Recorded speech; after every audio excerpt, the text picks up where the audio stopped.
कधीच नाही चुकणार तुमचे फेवरेट टीव्ही शोज झी5 सोबत, तेही एकदम फ्री।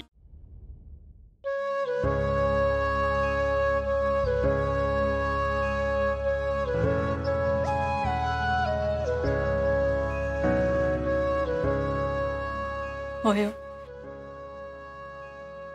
हा काय झालं? काय नाही ग, डोकं अगदी सुन्न झालंय बघ, काहीच सूचना झालंय आता। घडलंच असं आहे तर सगळं नीट होतं ना, आपीच्या सगळ्या टेस्ट नीट होत्या, आपण सगळेजण काळजी घेत होतो, तिची तब्येत पण चांगली होती। मग तिच्याच बाबतीत हे असलं का हो? आता आपल्या हातात काय हो? सुषमा, देव तरी असं का करतो ग? माझ्याच लेकीच्या बाबतीत असं का करावं? काय चुकलं होतं तिचं? लोकांसाठी राब राब राबती, मदतीला धावून जाती, आठवडाभर आधी दंगलीत उभी राहिली होती, कसलाच विचार न करता। तुम्हाला पण तेच म्हणते, नका कसला विचार करतो मी आता। तुझं बरोबर आहे ग, पण मनच मानायला तयार होत नाही, त्याला काय करणार? आपला अमोल गेला ना, तेव्हा किती दिवस मला पण असंच वाटत राहायचं, आता येईल मग येईल। त्याच्या यायच्या वेळेला दाराकडे नजर अशी आपोआप पळायची। सुषमा, तुझी गोष्ट वेगळी आहे, आपलीची वेगळी आहे। नाही,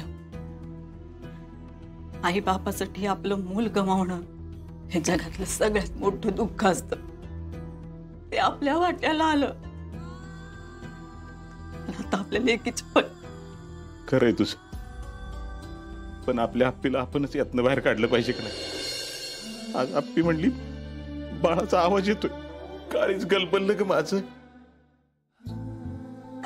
महिने पोटात वाढवलंय तिनं बाळाला, तिला काय तर वाटलं असणार ना, म्हणून म्हणली असं। म्हणजे सगळ्या गोष्टी कळत नसतात आपल्याला। काय म्हणती सुषमा? आपणच आपल्या आप्पीला यातनं बाहेर काढलं पाहिजे की नाही? आजवर अर्जुन होता तिच्या सोबतीला, पण आता तो बी दुःखात बुडालाय।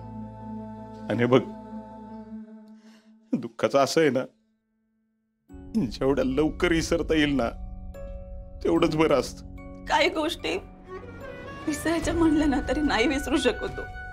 आणि खरं सांगू, राहून राहून ना मला सारखं असं वाटतंय काहीतरी जादू व्हावी आणि आप्पीचं म्हणणं खरं असावं। वाटायला मस्त वाटतं सुष्मी, पण तसं नाही होणार।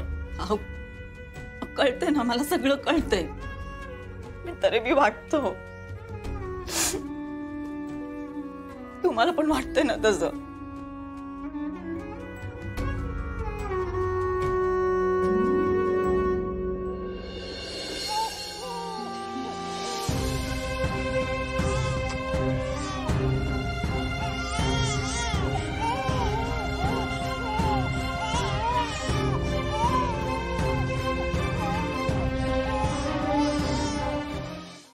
झी5 ॲप डाउनलोड करा आणि पहा सर्व एपिसोड्स एकदम फ्री।